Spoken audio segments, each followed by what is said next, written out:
Hallelujah. സന്തോഷമുള്ള ഹൃദയത്തെ സ്തുതിച്ചാട്ടെ. Hallelujah, hallelujah. നമ്മൾ ചിന്തിച്ചുകൊണ്ടിരുന്ന വചനഭാഗത്തിലേക്ക് നമുക്ക് കടന്നു വരാം. നമ്മൾ ചിന്തിച്ചുകൊണ്ടിരുന്ന വചനഭാഗം നമുക്ക് ഓർമ്മയുണ്ടോ? കൊലോസ്യ ലേഖനം 3-ാം അധ്യായം അതിന്റെ 14-ാം വാക്യം. ഓക്കെ, കർത്താവിന്റെ ഇരിക്കട്ടെ. മോളി ചേച്ചിക്ക് ഓർമ്മയുണ്ട്. കർത്താവിന്റെ ഇരിക്കട്ടെ. Praise the Lord. ഒന്ന് വായിച്ചേട്ടെ, വാക്യത്തെ വായിച്ചേട്ടെ.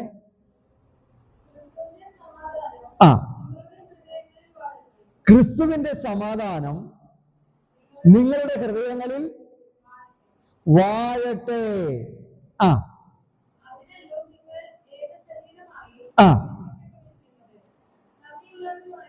ആ ആ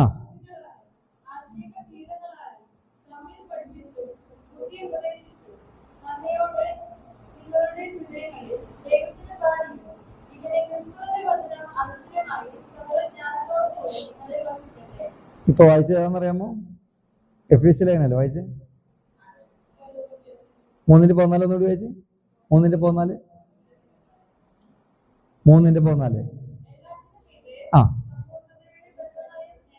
ഓക്കെ, വരട്ടെ. അപ്പൊ എല്ലാറ്റിനും ഇത് സമ്പൂർണതയുടെ ബന്ധമായ സ്നേഹം എന്ത് ചെയ്യണം? ധരിക്കണം അല്ലെ? കഴിഞ്ഞ ക്ലാസ്സുകളിലൊക്കെ നമ്മൾ ദൈവസ്നേഹത്തെ കുറിച്ചാണ് എന്ത് ചെയ്തേ? പഠിച്ചത് അല്ലെ? ഓർമ്മയുണ്ടോ? നമ്മള് 1 കൊരിന്ത്യർ ലേഖനം 13-ാം അധ്യായത്തെ കുറിച്ച് പറഞ്ഞു. അപ്പൊ അതിനെക്കുറിച്ച് നമ്മൾ എന്ത് ചെയ്തു? ഒരു കാര്യം പറഞ്ഞില്ലേ? 13-ാം അധ്യായത്തെ കുറിച്ച് പറഞ്ഞപ്പോൾ ഒരു ഉദാഹരണം പറഞ്ഞിരുന്നു. ആരെങ്കിലും ഓർക്കുണ്ടോ? ഒരു ഉദാഹരണം പറഞ്ഞ ഓർക്കുണ്ടോ? 12-ാം അധ്യായവും 13-ാം അധ്യായവും സാൻഡ്വിച്ച് അല്ലെ? ഓർക്കുന്നുണ്ട് അല്ലേ? ഏറ്റവും നടുക്ക് ഏതായിരിക്കുന്നത്? 13-ാം അധ്യായമാണ് ഇരിക്കുന്നത്. അതേതാണ്? സ്നേഹത്തെ കുറിച്ച്, ദൈവസ്നേഹത്തെ കുറിച്ചാണ് എന്ത് ചെയ്തത്? പറഞ്ഞിരിക്കുന്നത്. ഓക്കെ, അപ്പൊ ഇന്ന് എങ്ങനെയാണ് നമുക്ക് ദൈവസ്നേഹം ഉണ്ടെന്ന് അറിയുന്നത് അല്ലെ? എങ്ങനെയാണ് ദൈവസ്നേഹം? ഒന്ന് വായിച്ചിട്ട് 1 യോഹന്നാൻ ലേഖനം 5-ാം അധ്യായം അതിന്റെ 3-ാം വാക്യം ഒന്ന് വായിച്ചേ.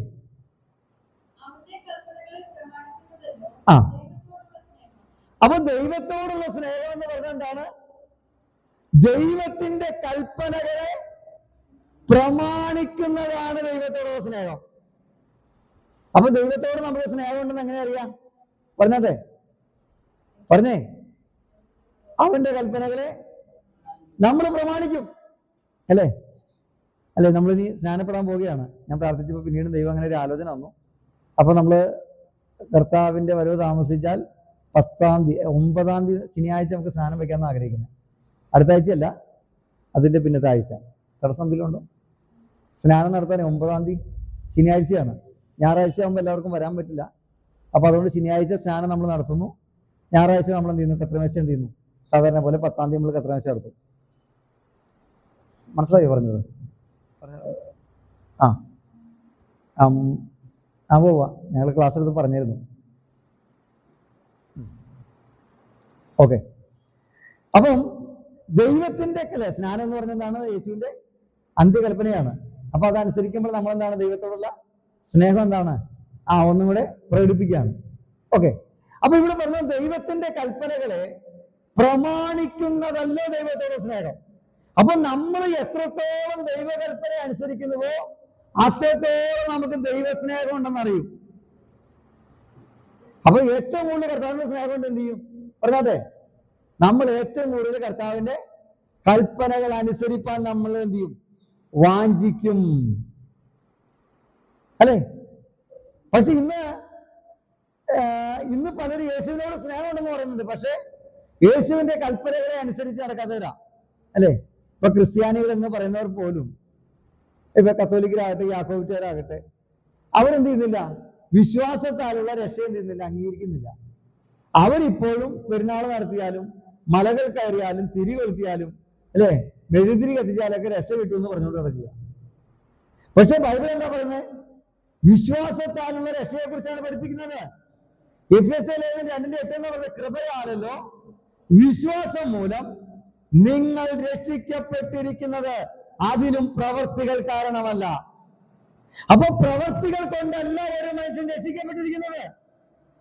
കാരണം അവർ രക്ഷിക്കപ്പെട്ടില്ല എന്നുള്ളൊരു തെളിവെന്താണെന്നറിയാമോ? അപ്പൊ മരിക്കാറായി കിടക്കുന്ന ഒരു അമ്മച്ചിയോട് ചോദിക്കുക, അമ്മച്ചി രക്ഷയെക്കുറിച്ച് വല്ല ഉറപ്പുണ്ടോ? അപ്പൊ അമ്മച്ചി ചോദിക്കണേ, അതെങ്ങനെ ഇപ്പൊ ഉണ്ടാവണേ? അത് മരിച്ചു കഴിഞ്ഞാൽ അവിടെ ചെന്നാലല്ലേ അറിയുള്ളൂ. അപ്പൊ ഇവരെന്ത് ചെയ്തു? രക്ഷയെ കുറിച്ചൊരു ഉറപ്പ് രക്ഷിക്കപ്പെട്ടിട്ടില്ല. കാരണം കുഞ്ഞുനാളിൽ തളിച്ചപ്പം, മലന്ന് കിടക്കുന്ന കുഞ്ഞിനെ തളിച്ചപ്പോൾ രക്ഷിക്കപ്പെട്ടു എന്നാ പഠിപ്പിക്കുന്നത്. മാമോദിസ മുങ്ങിയപ്പോൾ രക്ഷിക്കപ്പെട്ടു എന്നാ പഠിപ്പിക്കുന്നത്. വിശ്വാസത്താലുള്ള രക്ഷ അവരെന്തെങ്കിലും ഏറ്റെടുത്തിട്ടില്ല. അല്ല, എങ്ങനെ രക്ഷിക്കപ്പെടുന്ന? യേശുവിനെ കർത്താവെന്ന് വാഗൊണ്ട് ഏറ്റുപറയുകയും പിതാവായ ദൈവം യേശുവിനെ മരിച്ചവരുടെ ഇടയിൽ നിന്ന് ഉയർത്തെഴുന്നേൽപ്പിച്ചുവെന്ന് ഹൃദയം കൊണ്ട് വിശ്വസിക്കുകയും ചെയ്താൽ നീ രക്ഷിക്കപ്പെടും. ഹൃദയം കൊണ്ട് നീതിക്കായി വിശ്വസിക്കുകയും വാഗൊണ്ട് രക്ഷയ്ക്കായി ഏറ്റുപറയുകയും ചെയ്യുന്നു. അപ്പൊ ഹൃദയം കൊണ്ട് നീതിക്കായിട്ട് എന്ത് വിശ്വസിക്കണം? യേശു എന്റെ പാപത്തിന്റെ പരിഹാരത്തിന് വേണ്ടി മരിച്ചു, അടക്കപ്പെട്ടു, ഉയർത്തെഴുന്നേറ്റെന്ന് ഒന്ന് ഹൃദയത്തിൽ വിശ്വസിക്കണം. 2, യേശു എന്റെ കർത്താവാണെന്ന് വാഗൊണ്ട് ഏറ്റുപറയണം. ഈ 2 കാര്യങ്ങൾ ചെയ്യുമ്പോഴേ രക്ഷയാവുന്നുള്ളൂ. പക്ഷെ മലന്ന് കിടക്കുന്ന കുഞ്ഞിന് യേശു മരിച്ചു, അടക്കപ്പെട്ടു, ഉയർത്തെഴുന്നേറ്റെന്ന് വിശ്വസിക്കാൻ പറ്റുമോ? ഇല്ല. മലന്ന് കിടക്കുന്ന കൊച്ചിന് ആ യേശു എന്റെ കർത്താവാണെന്ന് ഏറ്റുപറയാൻ പറ്റുമോ? പറ്റത്തില്ല. അപ്പൊ അതുകൊണ്ടാണ് നമ്മൾ പറയുന്നത്, വചനപ്രകാരം നോക്കുമ്പോൾ ഇവരൊന്നും രക്ഷിക്കപ്പെട്ടവരല്ല. അതുകൊണ്ട് മരിച്ചു കഴിഞ്ഞാൽ നിത്യ നരകത്തിലേക്കാണ് പോകുന്നത്. ബൈബിൾ പറഞ്ഞു, ജീവപുസ്തകത്തിൽ പേരെഴുതി കാണാത്ത ഏവരെയും തീപ്പൊയ്കയിൽ തള്ളിയിടും. ആമേൻ. രക്ഷിക്കപ്പെടുമ്പോഴാണ് നമ്മുടെ പേരെന്ത് ചെയ്യുന്നത്? ജീവപുസ്തകത്തിൽ എഴുതപ്പെടുന്നത്. അപ്പൊ ഞാൻ പറഞ്ഞു വരുന്നത്, അവർ രക്ഷയെ കുറിച്ച് എന്ത് ചെയ്യുന്നില്ല? നാമധേയ ക്രിസ്ത്യാനികൾ രക്ഷയെ അംഗീകരിക്കുന്നില്ല. ഇന്നും പ്രവർത്തികളാൽ രക്ഷ എന്ന് പറഞ്ഞുകൊണ്ടിരിക്കുക. അപ്പോൾ എന്താണ്? അവർ ദൈവത്തിന്റെ മക്കളായി തീർന്നില്ല. പള്ളിയിലൊക്കെ പോകുന്നുണ്ട്, പക്ഷെ ബൈബിൾ പറഞ്ഞ അവനെ കൈക്കൊണ്ട് അവന്റെ നാമത്തിൽ വിശ്വസിക്കുന്ന ഏവർക്കും ദൈവമക്കളാകുവാൻ അധികാരം കൊടുത്തു. അപ്പോൾ വിശ്വസിച്ച് ആ രക്ഷ ഏറ്റു പറയുമ്പോൾ മാത്രമേ, യേശുവിനെ കൈക്കൊള്ളുമ്പോൾ മാത്രമേ അത് രക്ഷയായി തീരുന്നുള്ളൂ. രണ്ടാമതായി നമ്മൾ പറഞ്ഞു, വിശ്വസിക്കുകയും സ്നാനമേൽക്കുകയും ചെയ്യുന്നവൻ രക്ഷിക്കപ്പെടും. അപ്പൊ അവിടെ സ്നാനത്തിന് പ്രായപരിധി കൊടുത്തിട്ടില്ല. എപ്പോൾ വിശ്വസിക്കുന്നുവോ, എന്ത് വിശ്വസിക്കണം? യേശു ക്രിസ്തു ദൈവപുത്രനെന്ന് പൂർണ്ണ ഹൃദയത്തോടെ വിശ്വസിക്കുന്നുവെങ്കിൽ അവന് സ്നാനപ്പെടാം. ആമേൻ. ഞാൻ സ്നാനത്തെ കുറിച്ചൊരു വീഡിയോ ചെറിയൊരു മാളയിൽ വെച്ച് നടന്നൊരു പ്രസംഗത്തെ കുറിച്ച് യൂട്യൂബിലിട്ടുണ്ട്. അപ്പൊ അവിടെ അല്ലേ, നമ്മൾ എപ്പോഴും എന്താണ്? യേശു ക്രിസ്തു ദൈവപുത്രനെന്ന് നമ്മൾ എപ്പോൾ വിശ്വസിക്കുന്നു അപ്പോൾ നമുക്ക് സ്നാനപ്പെടാം. പിന്നീടാണ് എന്ത്? ഉപദേശങ്ങൾ പഠിപ്പിക്കുന്നത്. അപ്പോസ്തലനായ പൗലോസ് എന്ത് ചെയ്തു? കണ്ണു കാണാത്തവനായി യൂദയുടെ ഭവനത്തിലിരുന്ന് അനന്യാസം ഒന്ന് പ്രാർത്ഥിച്ച് സൗഖ്യം കിട്ടി. അന്ന് തന്നെ എന്ത് ചെയ്തു? സ്നാനപ്പെട്ടു. കൊർന്നേലിയോസിന്റെ ഭവനത്തില് ആ വീട്ടുകാരെന്ത് ചെയ്തു? വചനം പ്രസംഗിച്ച് അവർ രക്ഷിക്കപ്പെട്ടു, പരിശുദ്ധാത്മാവിനെ പ്രാപിച്ചു കഴിഞ്ഞപ്പോൾ അന്ന് തന്നെ എന്ത് ചെയ്തു? അവരെ സ്നാനം നടത്തി. കണ്ടോ, ഒരുപാട് തെളിവുകളുണ്ട്. ഫിലിപ്പോസ് ഷണ്ണൻ എന്ത് ചെയ്തു? 1 മണിക്കൂറിനുള്ളിൽ എന്ത് ചെയ്തു? സ്നാനപ്പെടുത്തി. കാരണം സുവിശേഷം കേട്ട് കഴിഞ്ഞപ്പോൾ സ്നാനം സത്യമാണെന്ന് മനസ്സിലായി. പോകുന്ന വഴിക്ക് എന്ത് ചെയ്ത? ആ വെള്ളം സ്നാനമേൽക്കുന്നതിൽ ഞാൻ എന്ത് വിരോധം എന്ന് ചോദിച്ചു. അപ്പൊ പറഞ്ഞു, യേശു ക്രിസ്തു ദൈവപുത്രനെ നാം പൂർണ്ണതയോടെ വിശ്വസിക്കുന്നു പറഞ്ഞപ്പോൾ അവനെ വെള്ളത്തിൽ മുക്കി സ്നാനപ്പെടുത്തി. അന്ത്യകൽപ്പന പറയുമെന്നാണ്, ആകയാൽ നിങ്ങൾ പുറപ്പെട്ട് പിതാവിന്റെയും പുത്രന്റെയും പരിശുദ്ധാത്മാവിന്റെയും നാമത്തിൽ സ്നാനം കഴിപ്പിച്ചും ഞാൻ നിങ്ങളോട് കൽപ്പിച്ചതൊക്കെയും പ്രമാണിപ്പാൻ തക്കവണ്ണം സകല ജാതികളെയും ശിഷ്യരാക്കിക്കൊള്ളുവീൻ. അവിടെ കർത്താവ് എന്താ പറഞ്ഞേ? പിതാവിന്റെയും പുത്രന്റെയും പരിശുദ്ധാത്മാവിന്റെ നാമത്തിൽ സ്നാനം കഴിപ്പിച്ചിട്ട് പിന്നെ എന്ത് ചെയ്യണം? ശിഷ്യരാക്കാൻ തക്കവണ്ണം അവരെ പഠിപ്പിക്കണം എന്ന് പറഞ്ഞു. അതായത് സ്നാനപ്പെടുത്തിയതിനു ശേഷമാണ് ഉപദേശങ്ങൾ പഠിപ്പിച്ചത് ചെയ്യുന്നത്, അവരെ ശിഷ്യരാക്കേണ്ടത്. ആമേൻ. അപ്പൊ ഞാൻ പറയുന്നത്, അപ്പൊ ഈ സ്നാനത്തെ വിശ്വസിക്കുകയും സ്നാനമേൽക്കുകയും ചെയ്യുന്ന രക്ഷിക്കപ്പെടുന്നുള്ള ദൈവിക വചനത്തെ ഈ നാമധേയ ക്രിസ്ത്യാനികൾ അംഗീകരിക്കുന്നില്ല. അവർ വിശ്വസിക്കാൻ പ്രായമാകുന്നതിന് മുമ്പേ മലന്നു കിടക്കുമ്പോ തളിക്കുമെന്നാണ് അവർ സ്നാനപ്പെട്ടു മാമോദിസ മുങ്ങിയെന്ന് പറയുന്നത്. അപ്പൊ അതുകൊണ്ട് എന്തല്ല, അവർക്ക് ദൈവത്തോട് സ്നേഹമില്ല. നമ്മളെന്താ വായിച്ചേ? അവന്റെ കൽപ്പനകളെ പ്രമാണിക്കുന്നതാണ് ദൈവത്തോടുള്ള സ്നേഹം. ഇനി വചനമനുസരിക്കാത്ത കുറിച്ച് എന്താ പറയുന്നത്? 1 യോഹന്നാൻ 2:4 മുതലുള്ള വാക്യങ്ങൾ വായിച്ചേ. 1 യോഹന്നാൻ 2:4 മുതലുള്ള വാക്യങ്ങൾ.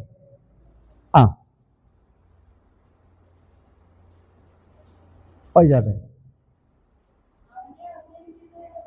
അവനെ അറിഞ്ഞിരിക്കുന്നു എന്ന് പറയുകയും അവന്റെ കൽപ്പനകളെ പ്രമാണിക്കാതിരിക്കുകയും ചെയ്യുന്നവൻ. കണ്ടോ? അപ്പൊ യേശുവിനെ അറിഞ്ഞെന്ന് പറയുന്നു. പക്ഷെ അവന്റെ കൽപ്പനകളെ പ്രമാണിച്ചില്ലെങ്കിൽ അവൻ എന്താണ്? കള്ളനാണെന്ന്. അപ്പൊ ക്രിസ്ത്യാനിയാന്ന് പറഞ്ഞിരുന്നത് കള്ളന്മാരായിട്ടാണ് നടക്കുന്നത് ഈ ലോകത്തിലെ ഭൂരിഭാഗം ആൾക്കാർ. കാരണം യേശുവിനെ അറിയാന്ന് പറയുന്നത്, യേശുവിനോട് പ്രാർത്ഥിക്കുന്നു, പക്ഷെ അവന്റെ കൽപ്പനകളെ പ്രമാണിക്കാതിരിക്കുകയും ചെയ്യുന്നവൻ കള്ളനാണ്. ആമേൻ. ഞാൻ പറയുന്നത് നിങ്ങൾക്ക് മനസ്സിലാവുന്നുണ്ടോ? ഇന്ന് അനേകർക്ക് യേശുവിനെ അറിയാന്ന് പറയുന്നത്, പക്ഷെ യേശുവിന്റെ വചനം അനുസരിക്കാതെ മാനുഷിക കൽപ്പനകളാകുന്ന പ്രമാണങ്ങൾ അനുസരിച്ച് അവർ മുന്നോട്ട് പോകുക. യേശുവിനോട് മാത്രമേ പ്രാർത്ഥിക്കാവൂ, യേശു മാത്രമേ ഏക മധ്യസ്ഥനുള്ളൂ എന്ന് ബൈബിൾ പറയുന്നു. ഒന്ന് വായിച്ചേ, 1 തിമോഥെയോസ് 2:5 വായിച്ചേ. 1 തിമോഥെയോസ് 2:5. ആ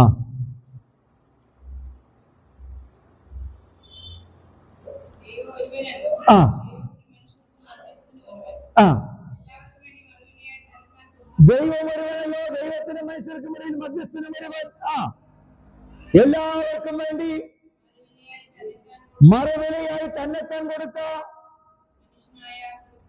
മനുഷ്യനായ ക്രിസ്തുയേശു തന്നെ. ഇവിടെ പറഞ്ഞ ഏക മധ്യസ്ഥനേ ഉള്ളൂ. അത് ആരാണ്? യേശു ക്രിസ്തു മാത്രമാണെന്ന് പറയുമ്പോൾ, അനേക മധ്യസ്ഥന്മാരെ വെച്ച് പ്രാർത്ഥിക്കുമ്പോൾ അത് ദൈവവചനത്തിന് വിപരീതമാണ്. അപ്പോൾ ഇവരാരും എന്ത് ചെയ്യുന്നില്ല? യേശുവിനെ സ്നേഹിക്കുന്നില്ല. കാരണം ബൈബിൾ എന്ന് പറയുന്നു, അവനെ അറിഞ്ഞിരിക്കുന്നു എന്ന് പറയുകയും അവന്റെ കൽപ്പനകളെ പ്രമാണിക്കാതിരിക്കുകയും ചെയ്യുന്നവൻ കള്ളനാകുന്നു, സത്യം അവനിൽ ഇല്ലാതെയായി. അടുത്ത വാക്യം 1:2 വാക്യം വായിച്ചേ. ആ 1:2 ആ എന്നാൽ ആരെങ്കിലും അവന്റെ വചനം പ്രമാണിക്കുന്നുവെങ്കിൽ കണ്ടോ, അവനിൽ ദൈവസ്നേഹം വാസ്തവമായി തിരിഞ്ഞിരിക്കുന്നു. അപ്പൊ യഥാർത്ഥത്തിൽ ദൈവസ്നേഹം ആരിലാണ് തിരഞ്ഞിരിക്കുന്നത്? യേശുവിന്റെ കൽപ്പനകളെ പ്രമാണിക്കുന്നവരിലാണ്. മാനസാന്തരപ്പെട്ട് രക്ഷിക്കപ്പെടണമെന്ന ദൈവത്തിന്റെ കൽപ്പനയാണ്. അല്ലെ? ഒന്ന് വായിച്ചേ. അപ്പോസ്തലപ്രവൃത്തികളുടെ പുസ്തകം 17-ാം അധ്യായം അതിന്റെ 30-31 വാക്യങ്ങൾ വായിച്ചേ. അപ്പോസ്തലപ്രവൃത്തി 17:30-31 കിട്ടിയൊരു വായിച്ചോ. ആ ആ കണ്ടപ്പോ മാനസാന്തരപ്പെടണമെന്ന് മനുഷ്യരോടുള്ള ദൈവത്തിന്റെ കൽപ്പനയാണെന്ന് അപ്പോസ്തലപ്രവൃത്തി 17:30-31 വായിച്ചേ. അപ്പൊ മാനസാന്തരം എന്താണ്? ദൈവത്തിന്റെ കൽപ്പനയാണ്. മാനസാന്തരപ്പെട്ടിട്ട് രക്ഷിക്കപ്പെടാവൂ. അപ്പൊ മാനസാന്തരം പറഞ്ഞാട്ടെ ദൈവത്തിന്റെ കൽപ്പനയാണ്. സകല മനുഷ്യരെ നേടണം അറിയായ്മയുടെ കാര്യങ്ങളെ ലക്ഷ്യമാക്കുന്നത് എന്ന് പറഞ്ഞാൽ അതുവരെ നമ്മൾ ആചരിച്ചു വന്നതും നമ്മൾ അനുസരണക്കേട് കാണിച്ചതൊന്നും ദൈവം കണക്കിടാതെ മാനസാന്തരപ്പെട്ട് രക്ഷിക്കപ്പെടുമ്പോൾ നമ്മുടെ പാപങ്ങളെ ക്ഷമിക്കുകയാണ്. അല്ലേ? ഇനി രക്ഷിക്കപ്പെടണമെന്നുള്ളത് ദൈവത്തിന്റെ ഇഷ്ടത്തിൽപ്പെട്ട കാര്യമാണ്. 1 തിമോഥെയോസ് 2:4 വായിച്ചേ. 1 തിമോഥെയോസ് 2:4. ആ ആ കണ്ട ദൈവത്തിന്റെ ഇച്ഛ എന്താണ്? ദൈവത്തിന്റെ ആഗ്രഹം എന്താണ്? സകല മനുഷ്യരും രക്ഷിക്കപ്പെടുവാൻ, സത്യത്തിന്റെ പരിജ്ഞാനത്തിൽ എത്തിച്ചേരുവാൻ ദൈവം ഇച്ഛിക്കുന്നു. ദൈവത്തിന്റെ ആഗ്രഹമാണെന്ന്. അതിനുവേണ്ടിയല്ലേ? സകല മനുഷ്യർ രക്ഷിക്കപ്പെടാൻ വേണ്ടിയല്ലേ ദൈവമായിരുന്നവൻ ദൈവത്തോടുള്ള സമത്വം മുറുകെ പിടിച്ചുകൊള്ളണമെന്ന് വിചാരിക്കാതെ ദാസരൂപമെടുത്ത് വേഷത്തിൽ മനുഷ്യനായി താണഭൂമിയിലേക്ക് ഇറങ്ങി വന്നത്. ആമേൻ, ഹല്ലേലൂയ. എന്തിനാണ് യേശു ഭൂമിയിലേക്ക് വന്നത്? സകല മാനവരാശിയുടെയും പാപത്തിന്റെ പരിഹാരത്തിന് വേണ്ടി പരമയാഗമായി തീരുവാൻ വേണ്ടിയാണ് യേശു ക്രിസ്തു വന്നത്. അപ്പൊ ആ യേശു ക്രിസ്തുവിൽ വിശ്വസിക്കുന്നവന് രക്ഷയുണ്ട്. അത് ദൈവത്തിന്റെ ഇഷ്ടമാണ്. അപ്പൊ മാനസാന്തരം ദൈവത്തിന്റെ കൽപ്പനയാണ്, രക്ഷയും ദൈവത്തിന്റെ ഇഷ്ടമാണ്, ദൈവത്തിന്റെ കൽപ്പനയാണ്, സ്നാനം ദൈവത്തിന്റെ കൽപ്പനയാണ്.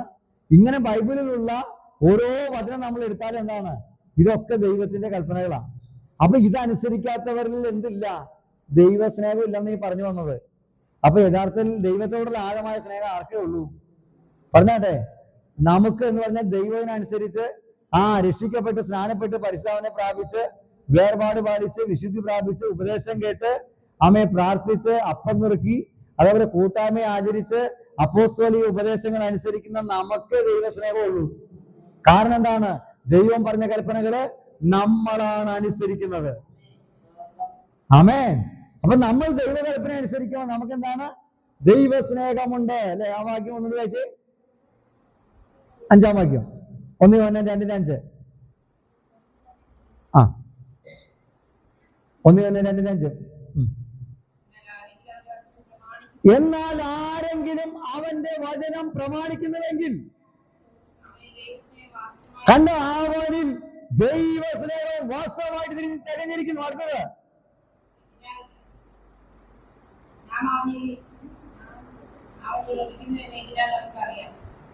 നാം അവനിൽ ഇരിക്കുന്നു എന്ന് ഏതിനാൽ അറിയാം? ഏതിനാ പറയുന്നേ? നാം അവന്റെ വചനം പ്രമാണിക്കുന്നതിനാൽ അറിയാമ്. അപ്പൊ യഥാർത്ഥത്തിൽ നാം ആണ് അവനിൽ ഇരിക്കുന്നത്. ഈ കർത്താവിന്റെ വരവുമായി ബന്ധപ്പെട്ട് പറയുമ്പോൾ 1 യോഹന്നാൻ ലേഖനം 2-ാം അധ്യായം അതിന്റെ 29-ാം വാക്യം വായിച്ചേ.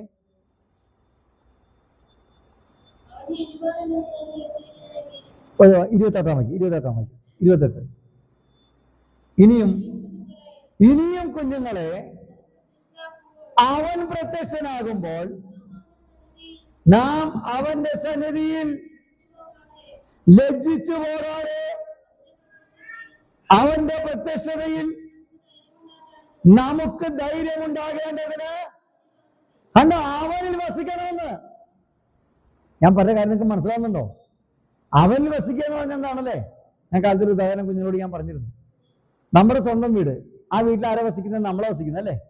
ഇപ്പൊ ഞാൻ അവിടെ വന്നാൽ എന്താണ്, 1 മണിക്കൂറോ 2 മണിക്കൂറോ ചിലപ്പോൾ ഇരിക്കുമായിരിക്കും. പക്ഷെ അത് കഴിയുമ്പോൾ ഞാൻ എന്ത് ചെയ്യും? അവിടുന്ന് പോരും. കാരണം ഞാൻ ഗസ്റ്റാ. പക്ഷെ ആ വീട്ടിൽ ആരെ താമസിക്കുന്നത്? അവരെ അതിന്റെ ഉടമസ്ഥരാണ് താമസിക്കുന്നത്. ഇതേപോലെ ഉടമസ്ഥൻ എന്ന് പറയുന്നത് സ്ഥിരമായിട്ട് ആ ഭവനത്തില് ഉണ്ടാകും. അപ്പൊ ഇതേപോലെ യേശുവിൽ നമ്മൾ വസിക്കുക എന്ന് പറഞ്ഞാൽ എന്താണ്? അവന്റെ വചനം അനുസരിച്ച് അവന്റെ കൽപ്പനകളെ പ്രമാണിച്ച് ആ യേശുവിനോട് നമ്മൾ ചേർന്നിരിക്കുന്നതിനെയാണ് അവനിൽ വസിക്കുക എന്ന് പറയുന്നത്. അപ്പൊ അവനിൽ വസിക്കുന്നവർക്കാണ് എന്തുള്ളൂ? ധൈര്യം ഉണ്ടാവുകയുള്ളൂ. അവന്റെ പ്രത്യക്ഷതയിൽ ലജ്ജിച്ചു പോകാതെ നിൽക്കണമെങ്കിൽ ധൈര്യം ഉണ്ടാകേണ്ടത് എന്ത് ചെയ്യണം? അവനിൽ വസിക്കണം. അപ്പൊ അതുകൊണ്ടാണ് ഞാൻ പറഞ്ഞേ, അവനിൽ വസിക്കാത്തവരാരും കർത്താവിന്റെ 2ാമത്തെ വരവിങ്കൽ എടുക്കപ്പെടുകയില്ല. ഇന്ന് അനേകർ അവനിൽ വസിക്കുന്നുണ്ടെങ്കിൽ, അവനിലെ ആ കർത്താവിലാണ് നമ്മൾ വസിക്കുന്നെങ്കിൽ കർത്താവിന്റെ സ്വഭാവം നമ്മൾ ഉണ്ടാവും അല്ലെ? എന്താണ് ആത്മാവിന്റെ ഫലം? എന്താണ്? സ്നേഹം, സന്തോഷം, സമാധാനം, ദീർഘക്ഷമ, ദയ, പരോപകാരം, വിശ്വസ്തത, സൗമ്യത, ഇന്ദ്രിയജയം. ഇങ്ങനെയുള്ള ആത്മാവിന്റെ ഫലങ്ങൾ ആത്മാവിനെ പ്രാപിച്ച് നമ്മളിൽ ഉണ്ടാകും അല്ലേ? അപ്പൊ അതുകൊണ്ട് അല്ലേ നമ്മൾ കഴിഞ്ഞ ആഴ്ച കണ്ടില്ലേ, എല്ലാം സഹിക്കുന്നു, എല്ലാം വഹിക്കുന്നു, എല്ലാം പൊറുക്കുന്നു, എല്ലാം വിശ്വസിക്കുന്നു അല്ലേ? സ്നേഹം ദീർഘമായി ക്ഷമിക്കുന്നു. അപ്പൊ ഈ ദൈവസ്നേഹം അകത്തുണ്ടെങ്കിൽ, കർത്താവ് നമ്മൾ വസിക്കുന്നവരാണെങ്കിൽ ഈ ഗുണങ്ങളൊക്കെ നമ്മളിൽ ഉണ്ടാകും. ഇങ്ങനെയുള്ളവരെ ചേർക്കാനാണ് ആര് വരുന്നത്? യേശു ക്രിസ്തു വരുന്നത്. അപ്പൊ അങ്ങനെ ഒരുങ്ങാൻ വേണ്ടിയാണ് നമ്മൾ ഈ വചനം പഠിക്കുന്നത്. ഞാൻ പറഞ്ഞ കാര്യം മനസ്സിലാവുന്നുണ്ടോ? അവന്റെ കാന്ത തന്നെത്താൻ ഒരുക്കുന്നു എന്ന് പറഞ്ഞാൽ നമ്മൾ ഈ വചനം കേട്ട് ഈ വചനപ്രകാരം നമ്മൾ എന്ത് ചെയ്യണം? ഒരുങ്ങണം.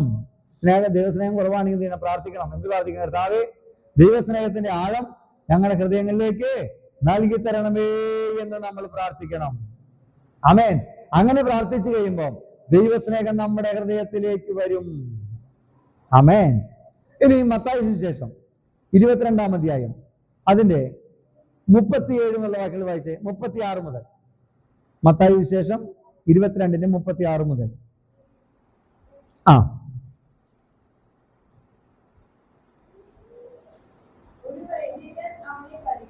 കണ്ടോ? ഒരു വൈദികൻ എന്ത് ചെയ്തു?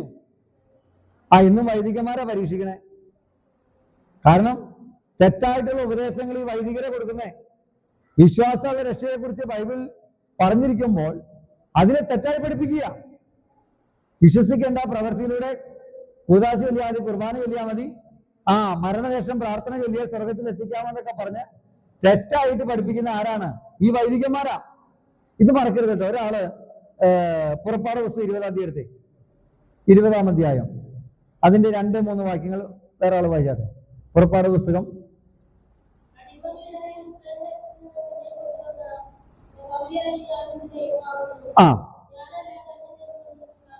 ഇവിടെ പറഞ്ഞു ഞാനല്ലാതെ അന്യദൈവങ്ങൾ അല്ലെ. ഇതിന്റെ തുടക്കം എങ്ങനെയാണ്? ഈ വചനങ്ങളൊക്കെയും അരുളി ചെയ്തു. അത് എന്നിട്ട് ഞാൻ ഇതിനകത്ത് POC ബൈബിളിൽ നിന്ന് ഞാനൊന്ന് വായിക്കാം. ഈ വാക്യം ഒന്ന് വായിക്കുന്ന നന്നായിരിക്കും. കാരണം ഇത് വലിയൊരു ആത്മീയമാണ്. നിങ്ങൾ സുവിശേഷം അറിയിക്കാൻ പോകുമ്പോൾ നിങ്ങൾക്ക് ഇത് ഉപയോഗപ്പെടുന്നൊരു വാക്യമാണ്. പുറപ്പാട് പുസ്തകം 20:2 അതിനെ തുടക്ക ഹെഡിങ് എഴുതി വെച്ചിരിക്കുന്ന 10 പ്രമാണങ്ങൾ തന്നെയാണ് ഈ POC ബൈബിൾ എഴുതി വെച്ചിരിക്കുന്നത്. അത് കാത്തലിക്സ് ഉപയോഗിക്കുന്ന POC ബൈബിളിൽ ഞാൻ വായിക്കുന്നത്. അവിടെ 1-ാം വാക്യം പറഞ്ഞു, ദൈവം അരുളി ചെയ്ത വചനങ്ങളാവുക, അടിമത്തത്തിന്റെ ഭവനമായി ഈജിപ്തിൽ നിന്ന് നിന്നെ പുറത്തു കൊണ്ടുവന്ന ഞാനാണ് നിന്റെ ദൈവമായ കർത്താവ്. എന്നിട്ട് നമ്മുടെ ബൈബിളിൽ അതേ സെയിമാണ്. 3-ാം വാക്യം പറയുന്നു, ഞാനല്ലാതെ വേറെ ദേവന്മാർ നിനക്കുണ്ടാകരുത്. ഇതാണ് 1-ാമത്തെ കൽപ്പന. 2-ാമത്തെ കൽപ്പന എന്താണെന്നറിയാമോ? 2-ാമത്തെ കൽപ്പനയാണ് മുകളിൽ ആകാശത്തിലോ, 4-ാം വാക്യം പറയുന്നു, മുകളിൽ ആകാശത്തിലോ താഴെ ഭൂമിയിലോ ഭൂമിക്കടിയിലോ ജലത്തിലോ ഉള്ള ഒന്നിന്റെയും പ്രതിമയോ സ്വരൂപമോ നീ നിർമ്മിക്കരുത്. ഇത് നമ്മുടെ വേദപുസ്തകത്തിലല്ല, കത്തോലിക്കയുടെ ബൈബിളിൽ ഞാൻ പറഞ്ഞത്. എന്നിട്ട് പറഞ്ഞ അവയ്ക്ക് മുൻപിൽ പ്രണമിക്കുകയോ അവയോ ആരാധിക്കുകയോ ചെയ്യരുത്. എന്നാൽ ഞാൻ നിന്റെ ദൈവമായ കർത്താവ് അസഹിഷ്ണുവായ ദൈവമാണ്. എന്നെ വെറുക്കുന്ന പിതാക്കന്മാരുടെ കുറ്റങ്ങൾക്ക് അവരുടെ മക്കളെ 3ഉം 4ഉം തലമുറ വരെ ഞാൻ ശിക്ഷിക്കും.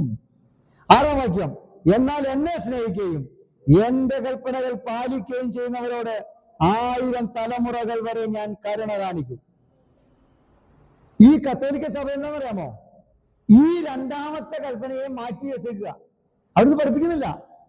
എന്നിട്ട് 2-ാമത്തെ കൽപ്പന എന്താ പറയുന്നത് അറിയാമോ? 7-ാമത്തെ വാക്യം വരുന്നത്, നിന്റെ ദൈവമായ കർത്താവിന്റെ നാമം വൃഥ ഉപയോഗിക്കരുത്. ഇങ്ങനെ പറഞ്ഞു വന്ന് 10-ാമത്തെ കൽപ്പന എന്താ? മോഹിക്കരുതെന്നുള്ള കൽപ്പനയെ അവർ 2ആക്കി പഠിപ്പിക്കുക. എനിക്ക് കഴിഞ്ഞ വർഷമാണിത് മനസ്സിലായത്. ഞാനൊരു കത്തോലിക്ക കുടുംബത്തിൽ ചെന്നു. അപ്പൊ അവിടെ 3 പിള്ളേരുണ്ട് അവർക്ക്. അങ്ങനെ അവിടെ ചെന്നിട്ട് ഞാൻ ചോദിച്ചു, മക്കളെ 10 കൽപ്പന അറിയുമെന്ന് ചോദിച്ചു. എനിക്കറിയാം അങ്കിളെ, ഞാൻ ആദ്യ കുർബാന കഴിഞ്ഞിട്ട് എനിക്ക് അറിയാം അങ്കിളെ എന്ന് പറഞ്ഞു. ഞാൻ ചൊല്ലാൻ പറഞ്ഞു. അപ്പൊ അവൾ പറഞ്ഞു, ഞാനല്ലാതെ എന്റെ നിങ്ങൾക്ക് ഉണ്ടാകരുത്, നിന്റെ ദൈവത്തിന്റെ നാമം വൃഥാവെടുക്കരുത്, കർത്താവിന്റെ നാമം വൃഥാവെടുക്കരുത്. അപ്പൊ ഞാൻ ചോദിച്ചു, അപ്പൊ ഇങ്ങനെ ചൊല്ലിയവള്. അപ്പൊ ഞാൻ ഒന്നുകൂടെ ചൊല്ലാൻ പറഞ്ഞു. അപ്പൊ നോക്കിയപ്പോ എന്താണെന്നറിയാമോ? 2-ാമത്തെ കൽപ്പനയെ ബൈബിളിലുണ്ട്, POC ബൈബിളിലുണ്ട്. പക്ഷെ അവരെന്ത് ചെയ്യണം? അത് മറച്ചു വെച്ച് അവരെ പഠിപ്പിച്ചേക്കുക. നിങ്ങൾ ഏത് വീട്ടിൽ ചെന്നാൽ, കത്തോലിക്കന്റെ വീട്ടിൽ ചെന്നാൽ ഈ സത്യം തുറന്ന് പഠിപ്പിക്കണം. കാരണം സത്യവചനം കയ്യിൽ വെച്ചിട്ട് 10 പ്രമാണങ്ങൾ എന്ന് പറഞ്ഞു വെച്ചിട്ട് അവർക്ക് ഇഷ്ടവണ്ണം ചെയ്തു 2-ാമത്തെ കൽപ്പന. ആ 2-ാമത്തെ കൽപ്പന അവര് പഠിപ്പിച്ചാൽ അവർക്ക് എന്ത് ചെയ്യാൻ പറ്റില്ല? മാതാവിനെ ആരാധിക്കാൻ പറ്റില്ല, പുണ്യാളന്മാരെ വെച്ച് ആരാധിക്കാൻ പറ്റില്ല, ഒരു വിഗ്രഹത്തെ വെച്ച് എന്ത് ചെയ്യാൻ പറ്റില്ല, അമ്മയുടെ രൂപം വെച്ച് വണങ്ങാൻ പറ്റില്ല. അപ്പൊ അതിനു വേണ്ടി അവരെന്ത് ചെയ്യാണ്? 2-ാമത്തെ കൽപ്പന ഏതാന്ന് നോക്കിയേ. മുകളിൽ 4-ാമത്തെ വാക്യം, മുകളിൽ ആകാശത്തിലോ, മുകളിൽ ആകാശത്തിൽ ആരല്ലേ? പിതാവ്, പുത്രൻ, പരിശുദ്ധാത്മാവ്, ദൂതന്മാര്. അപ്പൊ ഈ 4 ഗ്രൂപ്പിന്റെയും രൂപം വെച്ച് ആരാധിക്കാൻ പറ്റില്ല, ദൂതന്മാരെ രൂപം വെച്ച് ആരാധിക്കാൻ പറ്റില്ല. ഇനി താഴെ ഭൂമിയിലോ, താഴെ ഭൂമിയിൽ ആരൊക്കെയല്ലേ? അല്ലേ? മനുഷ്യ ആണുണ്ട്, പെണ്ണുണ്ട്, മൃഗജാതിയുണ്ട്, പാമ്പുണ്ട്, പട്ടിയുണ്ട്, പഴുതാരയുണ്ട് എന്നിവ രൂപം ഒക്കെയുണ്ട്. അപ്പൊ ഈ ഭൂമിയിലുള്ള യാതൊന്നിന്റെയും രൂപം നിർമ്മിക്കരുത്. അടുത്ത് ജലത്തിലെന്താണ്? മത്സ്യങ്ങളുണ്ട്, അല്ലേ? മത്സ്യകന്യക, മുത്ത്, ചിപ്പി ഇതൊക്കെ വെച്ച് ആരാധിക്കുന്നവരുണ്ട്. അപ്പൊ അവിടെ നിന്നാണ് ജലത്തിലുള്ള ഒന്നിന്റെയും പ്രതിമയോ സ്വരൂപമോ നീ നിർമ്മിക്കരുത്. കണ്ടോ? അരുതെന്ന് പറഞ്ഞ ദൈവത്തിന്റെ കൽപ്പനയാ. ഇതൊന്നും നിർമ്മിക്കരുതെന്ന്. എന്റെ അർത്ഥം എന്താ പറയുന്നേ? അവയ്ക്ക് മുമ്പിൽ പ്രണമിക്കുകയോ അവയെ ആരാധിക്കുകയോ ചെയ്യരുന്ന്. കണ്ടോ? ഇതിന്റെ മുമ്പിലൊന്നും വണങ്ങുകയോ ആരാധിക്കുകയോ ചെയ്യരുത്. കണ്ടോ? ഈ ഇത്ര വലിയ ദൈവത്തിന്റെ 2-ാമത്തെ കൽപ്പനയെ മാറ്റിവെച്ച് കത്തോലിക്കിന് പഠിപ്പിക്കുക. അങ്ങനെ ഞാൻ ഈ വചനങ്ങൾ പറഞ്ഞു കഴിഞ്ഞപ്പോ കൊച്ചു പറഞ്ഞു, പാസ്റ്റങ്ങളെ, അയ്യോ ഞങ്ങൾക്ക് ഇതൊന്നും അറിയില്ലായിരുന്നു. അങ്ങനെ വിശേഷം പറഞ്ഞ് 1 മണിക്കൂർ കഴിഞ്ഞപ്പോ ആ 2 കുഞ്ഞുങ്ങൾ രക്ഷിക്കപ്പെട്ടു. അവർ പറഞ്ഞു, ഞങ്ങൾക്ക് യേശുവിനെ എന്ത് ചെയ്യണം? രക്ഷിതാവായിട്ട് സ്വീകരിക്കണം. ഞാൻ രക്ഷയുടെ കാര്യത്തെ കുറിച്ച് പറഞ്ഞു. ആമേൻ. വലുതാകുമ്പോൾ വിശ്വസിച്ച് കർത്താവായിട്ട് ഏറ്റു പറയുമ്പോഴാണ് നമ്മൾ രക്ഷിക്കപ്പെടേണ്ടതെന്ന് പറഞ്ഞപ്പം പാസ്റ്റങ്ങളെ ഞങ്ങൾക്ക് ഇതൊന്നും അറിയില്ലായിരുന്നു പറഞ്ഞു. എന്നിട്ട് സ്നാനത്തെ കുറിച്ച് പറഞ്ഞു, വിശ്വസിക്കുകയും സ്നാനമേൽക്കുകയും ചെയ്തവൻ രക്ഷിക്കപ്പെടും. അപ്പൊ പാസ്റ്റങ്ങളെ, ഇതൊന്നും ഞങ്ങൾക്ക് അറിയത്തില്ല. കാരണം ഇവർ ബൈബിൾ വായിക്കാറില്ല. ഈ വായിച്ചാൽ പോലും ഇവർക്കത് മനസ്സിലാവുന്നില്ല. ഇതാരും എന്ത് ചെയ്യുന്നില്ല, ഇവർ അച്ഛന്മാരാരും പറഞ്ഞു കൊടുക്കുന്നില്ല. അത് പറഞ്ഞു കൊടുത്താൽ പിന്നെ സഭയ്ക്ക് നിലനിൽപ്പില്ലല്ലോ. കണ്ടോ? അപ്പൊ ഭയങ്കര അനീതിയാണ് ഇവർ കാണിക്കുന്നത്. അതുകൊണ്ടാണ് നമ്മൾ വായിച്ച വാക്കിലേക്ക് വരാം. അവിടെ വൈദികൻ എന്ത് ചെയ്തു? മത്തായി 22:36. അപ്പൊ ഇന്നും വൈദികന്മാരാണ് യേശുവിനെ പരീക്ഷിക്കുന്നത്. അന്ന് കാലത്തും വൈദികന്മാർ, പുരോഹിതന്മാർ തന്നെയാണ് യേശുവിനെ ക്രൂശിച്ചത്. ഞാൻ പറഞ്ഞോ, ഇന്നും ഇതേ പുരോഹിതന്മാർ തന്നെയാണ് യേശുവിനെ ക്രൂശിക്കുന്നത്. കാരണം ദൈവകൽപ്പനയെ അവർ മാറ്റി പഠിപ്പിക്കുന്നു.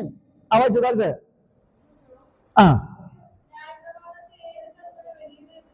ആ അപ്പൊ ന്യായപ്രമാണത്തില് 7 കൽപ്പനയാണ് ഏറ്റവും വലുത്. 10 കൽപ്പനയുണ്ട്. അത് കഴിഞ്ഞാൽ ഉപകൽപ്പന 613 ഉണ്ട്. അത് കഴിഞ്ഞ് അതിന്റെ ഉപകൽപ്പന 10,1063 മറ്റോ കൽപ്പനകളുണ്ട് മൊത്തം. അപ്പൊ ഈ കൽപ്പനകളിൽ ഏറ്റവും വലിയ കൽപ്പന ഏതാണെന്നാണ് ആര് ചോദിക്കണേ? ഈ വൈദികൻ ചോദിക്കണേ. അപ്പൊ യേശു പറയാണ്, നിന്റെ ദൈവമായ കർത്താവിനെ പൂർണ്ണ ഹൃദയത്തോടും പൂർണ്ണ ആത്മാവോടും പൂർണ്ണ മനസ്സോടും കൂടെ എന്ത് ചെയ്യണം? സ്നേഹിക്കണം. അപ്പൊ യേശു പറയാണേ, നിന്റെ ദൈവമായ കർത്താവിനെ നീ എന്ത് ചെയ്യണം?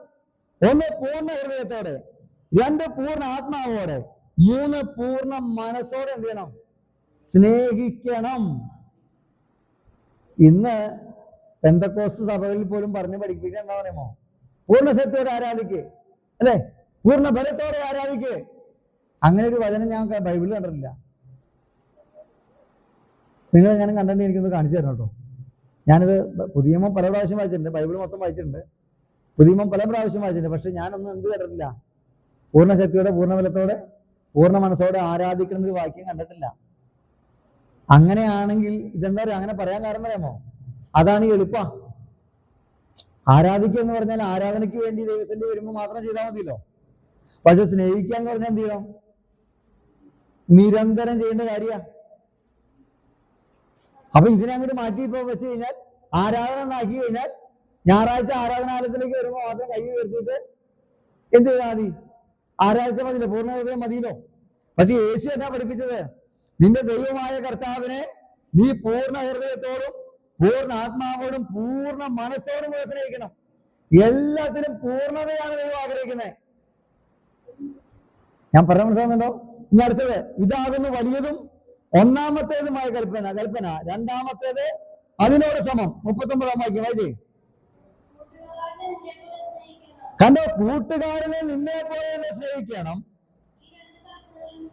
ഈ 2 കൽപ്പനകളിൽ സകല ന്യായപ്രമാണവും പ്രവാചകന്മാരും അടങ്ങിയിരിക്കുന്നു. അതായത് ഇത്രയധികം കൽപ്പനകളെ യേശു ക്രിസ്തു 2 കൽപ്പനകളിലേക്ക് ചുരുക്കി. ഞാൻ പറഞ്ഞത് 1263 കൽപ്പനകളുണ്ടെന്ന് പറയുന്നത്. അത്തരം കൽപ്പനകളെ പുതിയ നിയമത്തിലേക്ക് വന്നപ്പോൾ 2 കാര്യത്തിലേക്ക് ചുരുക്കി. ഒന്ന്, ദൈവത്തെ പൂർണ്ണ മനസ്സോടെ എന്ത് ചെയ്യണം? സ്നേഹിക്കണം. 2, അപ്പോൾ തന്നെ എന്ത് ചെയ്യണം? മനുഷ്യനെയും കൂട്ടുകാരനെയും എന്ത് ചെയ്യണം? നിന്നെ പോലെ തന്നെ സ്നേഹിക്കണം. ഭയങ്കര അർത്ഥം. നിന്നെ പോലെ എന്ന് പറഞ്ഞതിന് ഭയങ്കര അർത്ഥമുണ്ട്. അതായത് നാം അടുത്തോട്ടെ ശ്രദ്ധിക്കണേ, നിങ്ങൾ ശ്രദ്ധിക്കട്ടെ, അവിടെ കിട്ടെ, നിങ്ങൾ കൂടെ ശ്രദ്ധിക്കും. നാം നമ്മളെ എങ്ങനെയാണ് സ്നേഹിക്കുന്നത്? നമുക്ക് ആരോടെ ഏറ്റവും കൂടുതൽ സ്നേഹം? നമ്മളോട് തന്നെയാ. കുഞ്ഞുണ്ണി മാഷ് ഒരു കവിത പറഞ്ഞിട്ടുണ്ട്, എനിക്ക് എന്നോട് തന്നെ സ്നേഹം. അപ്പൊ വേറെ ആൾ ചോദിക്കും, അത് കഴിഞ്ഞിട്ടോ? അപ്പൊ ആള് പറഞ്ഞു, രണ്ടാമതും എനിക്ക് എന്നോട് തന്നെ സ്നേഹം. അപ്പൊ അത് കഴിഞ്ഞിട്ടോ? ഒരു മൂന്നാമതും എനിക്ക് എന്നോട് തന്നെ സ്നേഹം. അപ്പൊ ചോദിച്ചു, അപ്പൊ അത് കഴിഞ്ഞിട്ടോ? അത് എന്നെ സ്നേഹിച്ച് ഞാൻ ഒരിക്കലും തീരുന്നില്ലല്ലോ. എന്നെ തന്നെ ഞാൻ സ്നേഹിച്ച് തീർന്നാലല്ലേ ഇനി മറ്റുള്ളവരെ സ്നേഹിക്കാൻ പറ്റുള്ളൂ. അപ്പൊ നമ്മൾ എന്തൊക്കെ പറഞ്ഞാലും നമ്മളോട് തന്നെ ഏറ്റവും വലിയ സ്നേഹമുള്ളൂ. എൻ്റെ ജ്യേഷ്ഠൻ മാവേല് പ്രവർത്തിക്കുന്ന രാജേഷ് മാസ്റ്റർ ഒരിക്കൽ ഹോസ്പിറ്റലിൽ ചെന്ന് ഇങ്ങനെ ഒരു രോഗിനെ വിസിറ്റ് ചെയ്തപ്പോൾ അവിടെ ഒരു സഹോദരൻ സുഖമില്ലാതെ എടുക്കുക ഹോസ്പിറ്റലിൽ. അപ്പോൾ അവരെ കാണാൻ ചെന്നാ.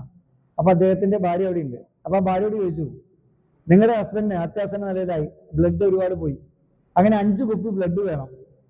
അപ്പൊ ഈ 5 കുപ്പി ബ്ലഡ് നിങ്ങൾ കൊടുക്കുമെന്ന് ചോദിച്ചു.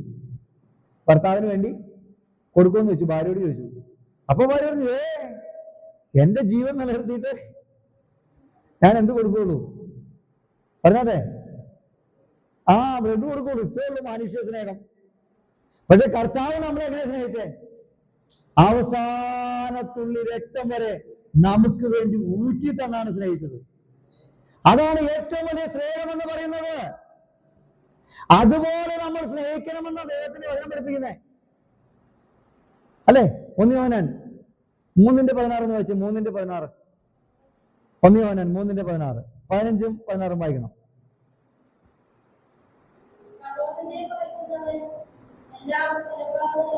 ആ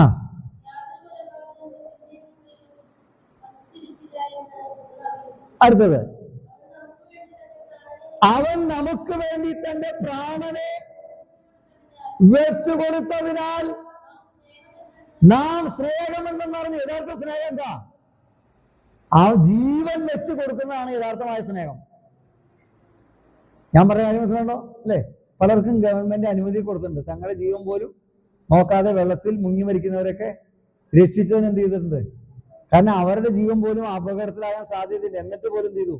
അവർ മറ്റൊരാളുടെ ജീവൻ രക്ഷിച്ചതിനാണ് ഈ ബഹുമതിയൊക്കെ കൊടുക്കുന്നത്. ഇവിടെ യേശുക്രിസ്തു സ്വന്തം പ്രാണനെ വെച്ച് തന്നാണ് നമ്മളെ സ്നേഹിച്ചത്. അപ്പൊ അതുകൊണ്ട് നമ്മൾ എന്ത് ചെയ്യണം? അടുത്ത വാക്യം, അയ്യോ, അതുകൊണ്ട് നമ്മളോട് പറയണേ, നാം സഹോദരങ്ങൾക്ക് വേണ്ടി എന്ത് ചെയ്യണം? പ്രാണനെ വെച്ചു കൊടുക്കണമെന്ന്. കണ്ടോ? അപ്പൊ ദൈവം നമ്മളോട് പറഞ്ഞെന്താണ്? അല്ലെ, മറ്റുള്ളവർക്ക് വേണ്ടി എന്ത് ചെയ്യണം? നമ്മുടെ പ്രാണനെ വരെ എന്ത് ചെയ്യണം? വെച്ചു കൊടുക്കണം. അതാണ് യഥാർത്ഥമായ ദൈവസ്നേഹം. ആമേൻ. ഇന്ന് ആത്മീയ കോളേജിൽ പഠിച്ച പ്രാണനെ വെച്ചു കൊടുക്കുക മാത്രമല്ല, അത് ചെയ്യുന്നില്ലെന്ന് മാത്രമല്ല, അവരെയൊക്കെ എന്ത് ചെയ്യല്ലേ? താറടിച്ച് കാണിക്കുക, എന്തൊക്കെയോ കാര്യങ്ങളിൽ കുറ്റം പറയുന്നു അല്ലെ? അവരുടെ കുറ്റങ്ങൾ മാത്രം കണ്ടുപിടിക്കുന്ന ഒരു ലോകത്തിലേക്കൊക്കെ ആയിക്കഴിഞ്ഞു. അതൊക്കെ യഥാർത്ഥത്തിൽ പിശാചിന്റെ ഏജന്റുമാരാ. ദൈവമക്കൾ ആരുടെ കുറ്റം പറയാൻ പോകരുത് അല്ലെ? നുണ പറയുന്നവനൊക്കെ ആരാണ്? പിശാചാ. അപ്പൊ നമ്മൾ നുണ പറയുമ്പോൾ യേശുവൊക്കെ പറയുമ്പോൾ നമ്മൾ മറ്റുള്ളവരുടെ അത് പിശാചിന്റെ ഏജന്റായിട്ട് നമ്മൾ മാറുകയാണ്. ആമേൻ. നമ്മൾ ഒരാളെ ബലപ്പെടുത്തുന്ന വാക്കുകൾ പറയണം, അവരെ ഉണർത്തുന്ന വാക്കുകൾ പറയണം അല്ലെ? അവരെന്ത് ചെയ്യണം? ജീവൻ വെച്ചു കൊടുത്തവരെന്ത് ചെയ്യണം? സഹോദരന്മാരെ സ്നേഹിക്കണം. അതാണ് യഥാർത്ഥമായ സ്നേഹം എന്ന് പറയുന്നത്. ആമേൻ. അപ്പൊ നമ്മൾ എന്ത് ചെയ്യണം? ദൈവ സ്നേഹത്തിന് വേണ്ടി എന്ത് ചെയ്യണം? നമ്മൾ പ്രാർത്ഥിക്കണം. അപ്പൊ യേശുക്രിസ്തു പറയാണ്, നിന്റെ ദൈവമായ കർത്താവിനെ പൂർണ്ണ ശക്തിയോടും പൂർണ്ണ മനസ്സോടും കൂടെ എന്ത് ചെയ്യണം? പൂർണ്ണാത്മാവോടെ സ്നേഹിക്കണം. അപ്പോൾ തന്നെ അതിനോട് സമം എന്താണ്? നിന്റെ കൂട്ടുകാരനെ നിന്നെ പോലെ തന്നെ സ്നേഹിക്കണം എന്ന് പറഞ്ഞാൽ ദൈവത്തെ സ്നേഹിക്കുന്നതിന് തുല്യമാണ് നിന്റെ കൂട്ടുകാരനെ സ്നേഹിക്കണമെന്ന്. അപ്പൊ യഥാർത്ഥത്തിൽ ദൈവത്തെ സ്നേഹിക്കണമെങ്കിൽ കൂട്ടുകാരനെയും കൂടെ നമ്മൾ സ്നേഹിക്കണം. അല്ലെങ്കിൽ യഥാർത്ഥത്തിൽ ദൈവസ്നേഹം ആവില്ല. ചിലര് അല്ലേ, സഹോദരന്മാർ തമ്മിൽ വെട്ടും കുത്തു വരെ നടത്തുന്നുണ്ട്. വിശ്വാസികൾ കാര്യം പറഞ്ഞത് സ്വത്ത് തർക്കത്തിന്റെ പേരില്. എന്നിട്ട് അവനും പറഞ്ഞത് ഞാൻ ദൈവത്തെ സ്നേഹിക്കുന്നു. സ്വന്തം സഹോദരനെ കണ്ടിട്ടില്ല. ആ വാക്യം വെച്ച് 1 യോഹന്നാൻ 4:20 വാക്യം വെച്ച് 20 മുതൽ വായിച്ച്. 1 യോഹന്നാൻ 4:20 മുതൽ. 1 യോഹന്നാൻ 4:20 മുതൽ. ഞാൻ ദൈവത്തെ സ്നേഹിക്കുന്നു എന്ന് പറയുകയും തന്റെ സഹോദരനെ പകയ്ക്കുകയും ചെയ്യുന്ന കള്ളനാണെന്ന്. നമ്മൾ ഭയങ്കര പ്രാർത്ഥന, ആരാധന അല്ലെ, ഭയങ്കര സ്തുതിയൊക്കെ, എന്നിട്ട് സ്വന്തം സഹോദരൻ എന്ത് ചെയ്യില്ല? സ്നേഹിക്കില്ല. കർത്താവ് പറയാം, നീ കള്ളനാന്ന്. നീ എത്ര പ്രാർത്ഥിച്ചാലും എത്ര ആരാധിച്ചാലും സ്വന്തം സഹോദരനെ സ്നേഹിക്കാൻ നിനക്ക് കഴിയുന്നില്ല, നീ കള്ളനാണെന്ന്.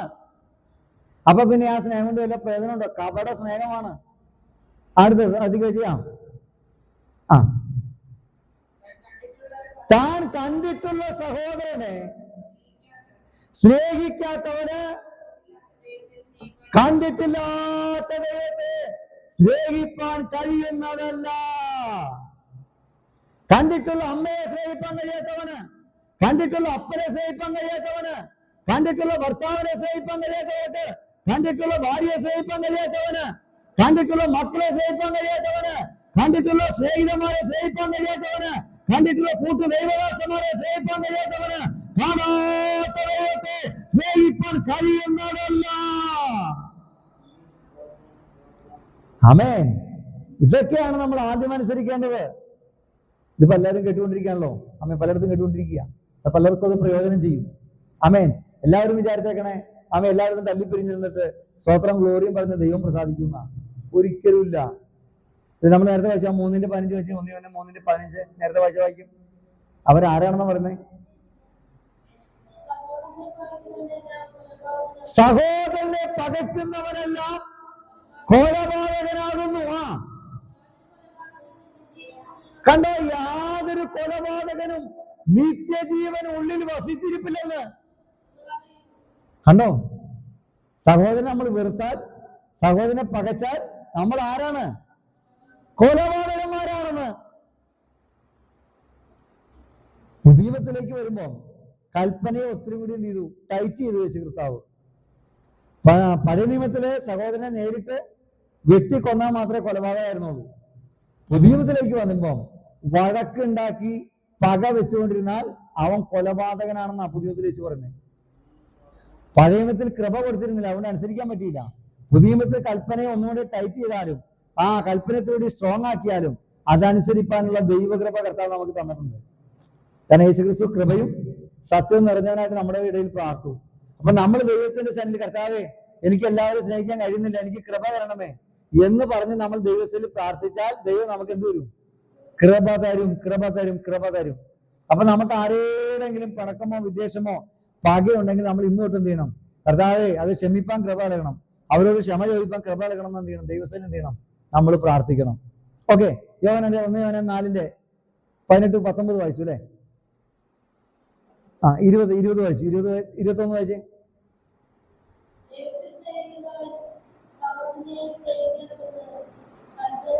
അതൊരു കൽപ്പനയാണ്. എന്ത്? ദൈവത്തെ സ്നേഹിക്കുന്നവൻ സഹോദരനെ സ്നേഹിക്കണം എന്നൊരു കൽപ്പനയാണെന്ന്. അപ്പൊ അതനുസരിക്കണ്ടേ?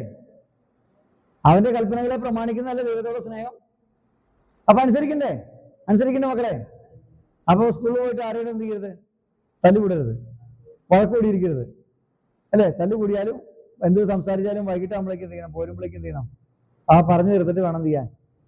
വീട്ടിലേക്ക് വരാൻ. മനസ്സിലാവുന്നുണ്ടോ? ആരോടും എന്ത് ചെയ്യരുത്. കാരണം യേശുവിന് ആരോടും മണക്കുണ്ടായിരുന്നില്ല.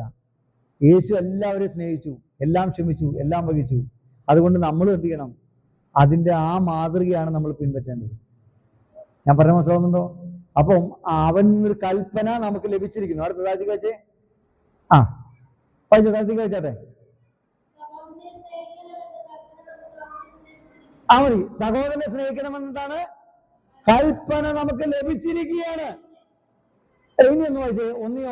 യോഹന്നാന്റെ വിശേഷം 13-ാം അധ്യായം 34-ാം വാക്യം വായിച്ചേ. യോഹന്നാൻ 13:34.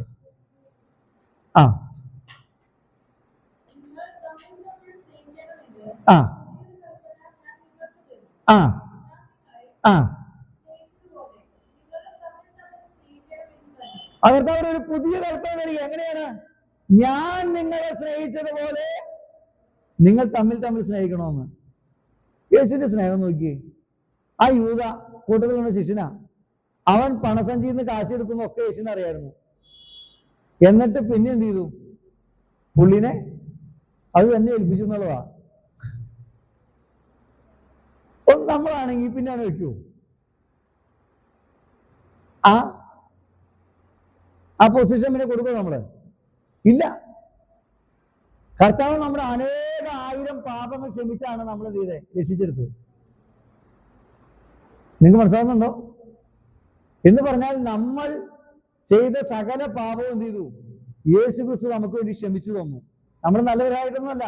ശത്രുക്കളായിരിക്കുമ്പോൾ, അഭക്തരായിരിക്കുമ്പോൾ, പാപികളായിരിക്കുമ്പോൾ ക്രിസ്തുവിന്റെ സ്നേഹം നമ്മെ തേടിയെത്തി. അപ്പൊ അതുകൊണ്ട് അതുകൊണ്ടാണ് മത്തായി വിഷയത്തിൽ ഒരു കാര്യം കർത്താവ് പറയുന്നുണ്ട്. മത്തായി 18:35 കൂടെ വായിച്ചേ. മത്തായി 18:35.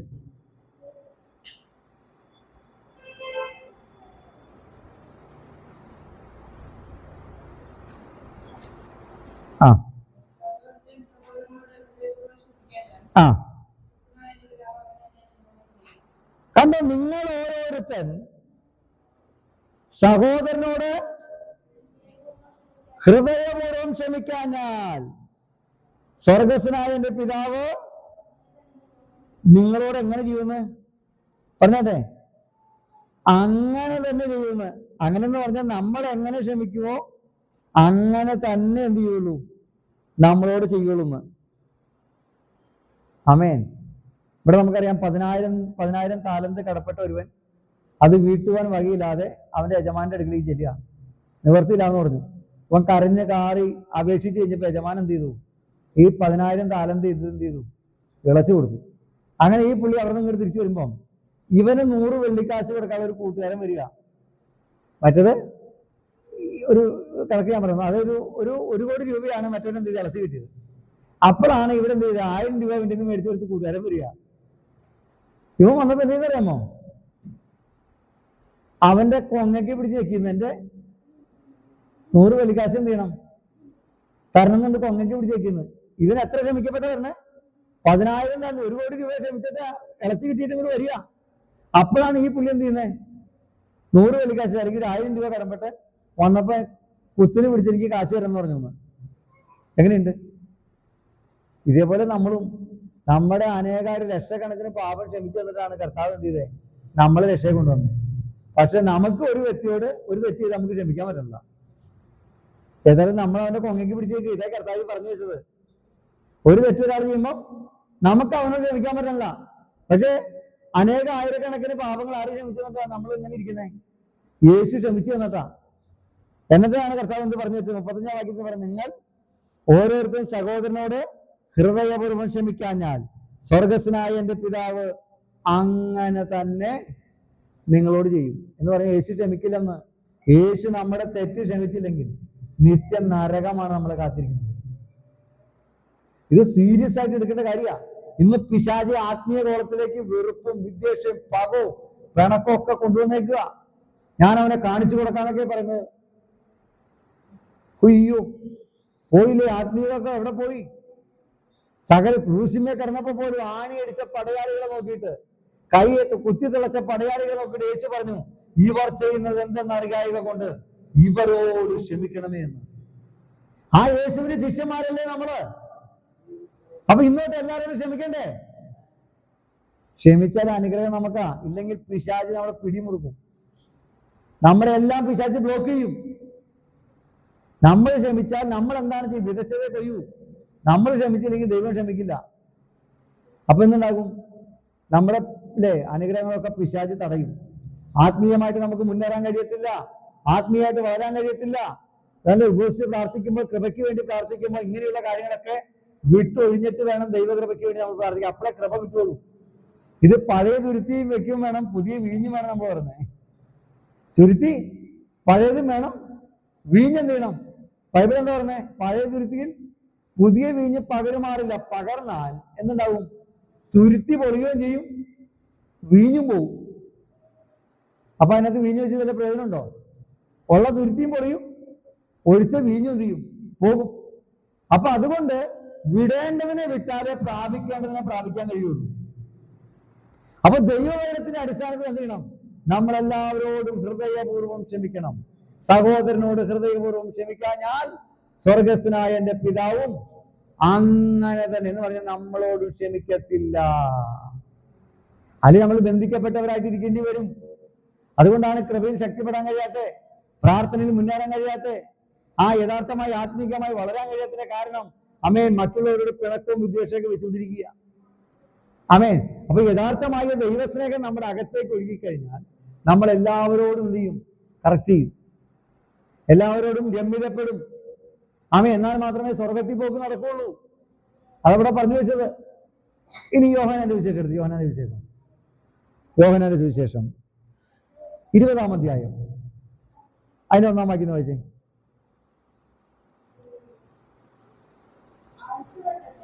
ആ ആ ആ ആ കണ്ടോ? ഇത് 7 ഭൂതങ്ങൾ പുറത്താക്കപ്പെട്ട മറിയാണെന്നാണ് പൊതുവെ എന്ത് ചെയ്യുന്നത് പറയുന്നത്. അതായത് യേശുക്രിസ്തു എന്ത് ചെയ്തു? ഇവരിലുള്ള 7 ഭൂതത്തെ എന്ത് ചെയ്തു? പുറത്താക്കി കളഞ്ഞു. അങ്ങനെ ഇവരെ വിടിവിച്ച് കഴിഞ്ഞപ്പോൾ ഇവരിൽ ആഴമായ ദൈവത്തിന്റെ സ്നേഹം ഒഴുകി. നിങ്ങൾ ഒറ്റയ്ക്ക് പുലർച്ചെ ഒരു 3 മണി അല്ലെങ്കിൽ 4 മണിയാകുമ്പോൾ ഒറ്റയ്ക്ക് ശ്മശാനത്തിൽ പോവും, കല്ലറ പോവും. പറ, സ്ത്രീകൾ പറ, പിടിക്കുന്ന സ്ത്രീകൾ പറ. മറിയൊരു സ്ത്രീയാണല്ലോ. ഒറ്റയ്ക്ക് പോകുന്നത്. ഒരുവിധം സ്വഭാവമൊക്കെ ഉണ്ടെങ്കിൽ നമ്മൾ അല്ലേ, അല്ലെങ്കിൽ പിന്നെ മുഴുവട്ടായിരിക്കണം. കാരണം വരുമാനം ആരോഗ്യമൊന്നും അറിയാത്തത് കൊണ്ട് പോണവരുണ്ട് അല്ലേ. നോർമലി സ്വഭാവമുള്ളവരെന്തില്ല, പോല. പക്ഷെ ഇവിടെ യേശുവിനോടുള്ള ആഴമായിട്ടുള്ള സ്നേഹം അവളിലുള്ളത് കൊണ്ട് ഇരുട്ടുള്ളപ്പോൾ തന്നെ യേശുവിന്റെ കല്ലറയ്ക്ക് അവളെ തിന്നു. അതാണ് ഈ സ്നേഹത്തിന്റെ ആഴം എന്ന് പറയുന്നത്. നിങ്ങൾ മനസ്സിലാക്കണോ? അവൾക്കറിയാം യേശു അനേകം പാപങ്ങൾ ക്ഷമിച്ചു, അനേക ഭൂതോപദ്രവത്തിൽ നിന്ന് അവളെ വിടുവിച്ചു. അതുകൊണ്ട് ആത്മമണവാളനായ യേശുവിനെ സ്നേഹിപ്പിക്കാതിരിക്കാൻ കഴിയത്തില്ല. ഇതാരും നിർബന്ധിച്ചിട്ടല്ല അവൾ കല്ലറയിലേക്ക് പോയത്. യേശുവിനോടുള്ള ആഴമായ സ്നേഹം അവളുടെ അകത്തളത്തിലുള്ളത് കൊണ്ടാണ് ഇരുട്ടുള്ളപ്പോൾ അവർ കല്ലറയ്ക്കൽ ചെന്നത് അല്ലേ. അപ്പൊ ആ സ്നേഹം ഒന്ന് ആലോചിച്ച് നോക്കി. നമ്മളിപ്പോ ദൈവത്തിന്റെ സ്നേഹം ഉള്ളത് കൊണ്ടാണ് പ്രാർത്ഥനയ്ക്ക് കടന്നു വരുന്നത് അല്ലെ. നമ്മൾ ആരും നിർബന്ധിച്ച് എന്നും രാവിലെ പോ പോ പോ എന്ന് പറഞ്ഞിട്ടല്ല നമ്മൾ പ്രാർത്ഥനയ്ക്കും പറയേണ്ടത്. ആ ദൈവ സ്നേഹത്തിന്റെ ആഴം, എന്നെ വിടുവിച്ചനായ നാഥൻ, എന്നെ സ്വർഗത്തിൽ കൊണ്ടുപോകാൻ വേണ്ടി എന്റെ പാപങ്ങളെ ക്ഷമിച്ച് എന്നെ വീണ്ടെടുത്ത നാഥനെ ഞാൻ ആരാധിക്കും എന്നുള്ള ദൈവസ്നേഹത്തിന്റെ ആഴത്തിൽ നിന്നാണ് എന്ത് ചെയ്യുന്നത്, നമ്മൾ ആരാധനയ്ക്ക് ഓരോ പ്രാർത്ഥനയ്ക്ക് നമ്മൾ വരുന്നത്. ഞാൻ പറഞ്ഞ മനസ്സിലുണ്ടോ? ആരും നിർബന്ധിച്ചിട്ട് വരരുത്. നമ്മുടെ അകത്തൊരു ദൈവസ്നേഹം ഉണ്ടാകണം, ദൈവത്തിന്റെ ആഴമായ സ്നേഹം ഉണ്ടാകണം. ഇവളിതാ മറിയ ഇരുട്ടുള്ളപ്പോൾ എന്ത് ചെയ്തു? കല്ലറക്കൽ ഓടിയെത്തി. യേശുവിന്റെ 12 അപ്പോസ്തലന്മാര് ശിഷ്യന്മാര് പോലും എത്തിയിട്ടില്ലെന്ന്. അവരെക്കാളും ആഴമായിട്ട് സ്നേഹമല്ലേ. യേശുവിന്റെ കൂടെ നടന്ന് 3.5 വർഷം അത്ഭുതവും അടയാളവും കണ്ട് യേശു തെരഞ്ഞെടുത്ത 12 അപ്പോസ്തലന്മാര് ഒരുത്തൻ പോയി തൂങ്ങിച്ചെത്തു. ബാക്കി 11 പേര് എന്ത് ചെയ്തിട്ടില്ല? പറഞ്ഞോട്ടെ, ഇപ്പോൾ കല്ലറയ്ക്ക് എത്തില്ല. അതിക്ക് മുമ്പേ ആരെത്തി? മറിയ കല്ലറയ്ക്ക് എത്തി. നമുക്ക് ആ സ്നേഹമുണ്ടോ? നമുക്ക് ആ സ്നേഹമുണ്ടോ? ഞാൻ പറഞ്ഞ കാര്യം നിങ്ങൾ മനസ്സിലാക്കണം. നമ്മൾ ഈ ദൈവസ്നേഹത്തെ കുറിച്ച് 3 ക്ലാസ്സാണ് പഠിക്കുന്നത്. 3ാമത്തെ ഞായറാഴ്ചയാണ് ഈ മെസ്സേജ്. നമുക്ക് ദൈവസ്നേഹത്തിന് ആഴമുണ്ടോ? നമ്മൾ പ്രാർത്ഥിക്കണം.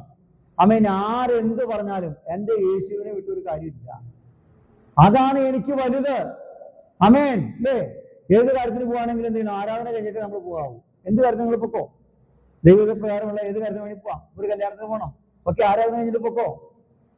അല്ലെങ്കിൽ ബന്ധു വീട്ടിൽ പോകണം, ആരാധനയായിട്ട് പൊക്കോ. പക്ഷെ ആരാധന മുടക്കിയിട്ട് എന്ത് ചെയ്യാൻ പാടില്ല? ഒരു കാര്യത്തിന് നമ്മൾ പോകാൻ പാടില്ല. നിങ്ങളൊന്ന് പരീക്ഷിച്ച് നോക്കിയേ. നിങ്ങൾ ആരാധനയ്ക്ക് കൃത്യമായിട്ട് വന്നാൽ ദൈവം നിങ്ങളെ ഓടിച്ചിട്ട് അനുഗ്രഹിക്കും. ഞാൻ പറഞ്ഞു മനസ്സിലുണ്ടോ? ഞാൻ ഇതുവരെയും കർത്താവിന് വേലയ്ക്ക് ഇറങ്ങിയിട്ട് ഒരു പ്രാർത്ഥന പോലും മുടക്കിയിട്ടില്ല. 22 വർഷമാവും. ഞാൻ പറഞ്ഞത് സൗദി അറേബ്യയിലായിരുന്നപ്പം രാവിലെ 4:45 വരെ ഡ്യൂട്ടി ഉണ്ട്. തലേദിവസം 8 മണിക്ക് രാവിലെ ഇറങ്ങിയിട്ട് രാത്രി കഴിഞ്ഞ നോയമ്പ് സമയത്തൊക്കെ പുലർച്ചെ ബാങ്ക് വിളിക്കുന്ന സമയം വരെ ഡ്യൂട്ടിയാ. 4:45 വരെ. അത് കഴിഞ്ഞ് വന്ന് കുളിച്ചൊരുങ്ങി 2 മണിക്കൂർ കിടക്കും. എന്നിട്ടാണ് എഴുന്നേറ്റ് 9 മണിയാകുമ്പോൾ എന്ത് ചെയ്യും? കൃത്യമായിട്ട് പ്രാർത്ഥനയ്ക്ക് പോയിക്കൊണ്ടിരുന്നു. അതുകൊണ്ട് എന്ത് ചെയ്തു? ഇതുവരെയും കർത്താവ് എനിക്ക് ദോഷമായിട്ടൊന്നും ചെയ്തിട്ടില്ല.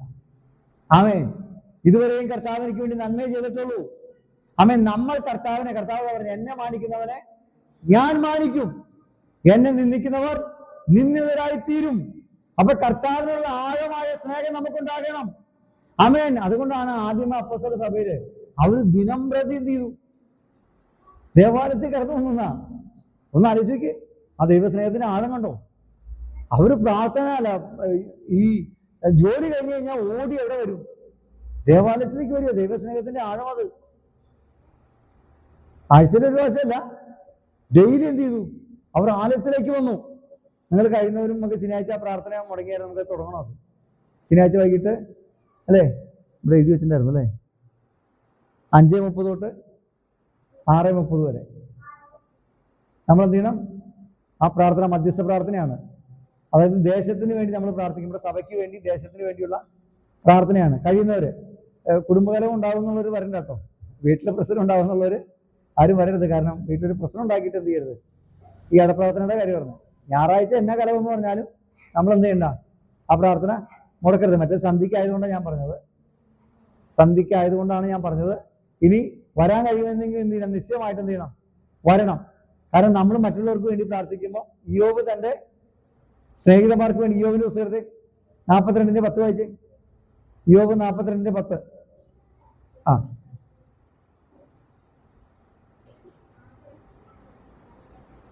യോബ് 42:10.